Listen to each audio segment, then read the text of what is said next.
Hey, what's up? Coming over for a pet? You want me to do something for you, I think. Well, I'll have to do something for that little dog, that's for sure. And it's in here, kind of taking a break from cleaning up and doing a little more detailed work on this old Axelson lathe. And I think the appearance is really enhanced cleaning up the bolt heads. You know, some machine tool dealers do that, and you know, just dig them out of the paint, and I think it makes it look pretty good. I kind of scratched this thing up a little bit with chains and stuff when I moved it in here, so I'm gonna touch it up some. But I got it wiped down with kerosene, and I think it looks really good. When I had my commercial shop, I was sure to have the machines clean and looking good, and myself too. Now, back when I had the shop, I was balancing. Now this was tough. I was doing work for Harley Davidson dealers, and I was doing work for the heavy equipment dealers.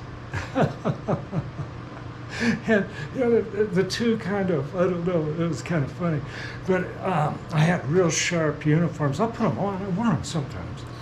And I had a military haircut and all that kind of stuff, you know. Didn't have a beard.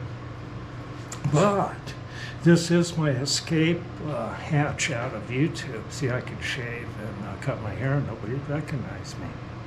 No tattoos, nothing. Oh, there's the guy with no tattoos. That's Dee Dee. Only Harley guy with no tattoos. Low threshold of pain, I think. Maybe that had something to do with it. What's going on over there? Yeah, but anyway, that's looking pretty good, I think. Yeah, that's kind of a nice detail. So I'm going to touch up the paint on this thing and call it good. You know, when you're making parts for somebody, you want them to look shiny like this, because people are like bowerbirds. They like shiny things. And I'll show you. Like, you go and make something like these rings. Hey, hey, hey. And you see how dull that is? If you take the time to put a finish cut on it, see, it looks so much better. And the one other thing, you want to make sure that nobody gets cut on something you make for them. So be sure to deburr it and make it look good. I think that helps quite a bit. Yeah. Detail. You know, that does look pretty sharp compared to what it did look like. Yeah, these old lathes are a lot of fun, and they look good fixed up. Kimber Zelik's got one fixed up real good, and a guy named Corey sent me a picture of another Pratt & Whitney that looks good. I might put a picture of that one on.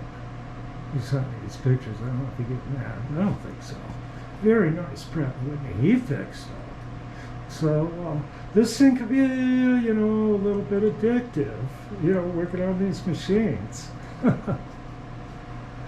Yeah, I don't know, but I think that looks pretty darn good.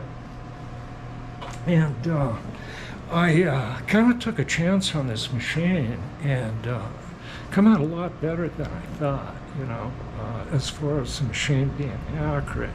I really can't find a problem with it so far, but I think I could search for one up, running the carriage way up.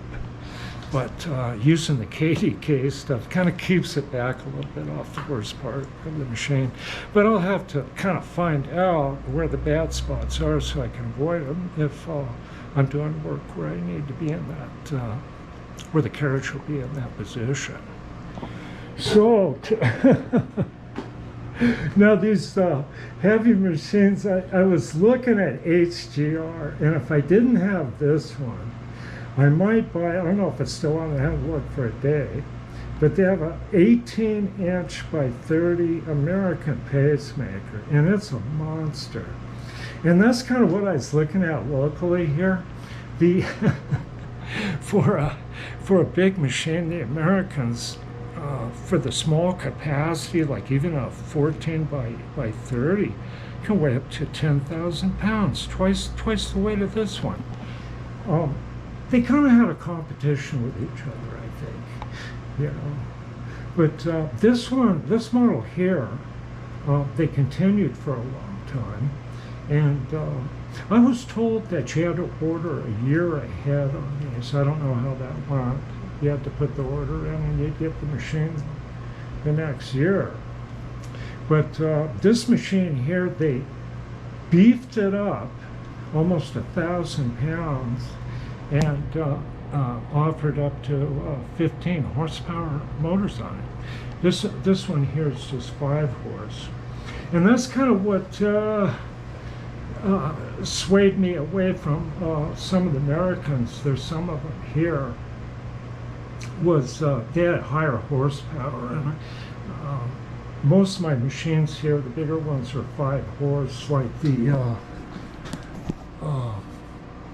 Brown and Sharp here.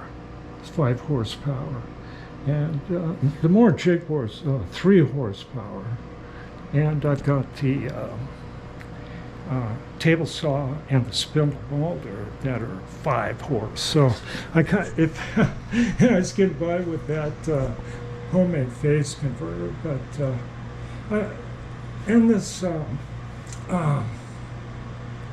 being in a residential neighborhood, and this is an old one here. This house is built like 1939, and the telephone poles are like 1939 too. So the electrical infrastructure is old here, and it's really easy to over amp things a little bit. I did run for a while and got away with it with a commercial phase converter, a 20 horsepower Logic Shipley lathe. I can't remember the brand of the phase converter, but it's like 20 or 25 horsepower, and I could, you know, start it and run that just fine. But it seemed like it was kind of pulling a little bit more than you know, than was intended in this when this stuff was built here. Like the rooms in the house here have like 1 plug-in each, and that's kind of some of the stuff I've been working on to make things a little better here. My grandfather bought this house now. So that's, I'm restoring old machines and an old house at the same time. And, you know, that's quite a handful. It really is. So really looking forward to get this thing going Tuesday or Wednesday, and probably like Wednesday, maybe even as long as Thursday. But I'll keep straightening stuff up here and get set up. We'll get get those jaws ground there, and do some testing on the chuck there. I'm almost hoping it doesn't work out good so I can rebuild it, and you can see that. But one way or the other, I'll be totally rebuilding a scroll chuck sometime. I might even have to have somebody send me one to be rebuilt. We'll see. Okay, I'm going to check out and dig out that touch-up paint, and talk to you later.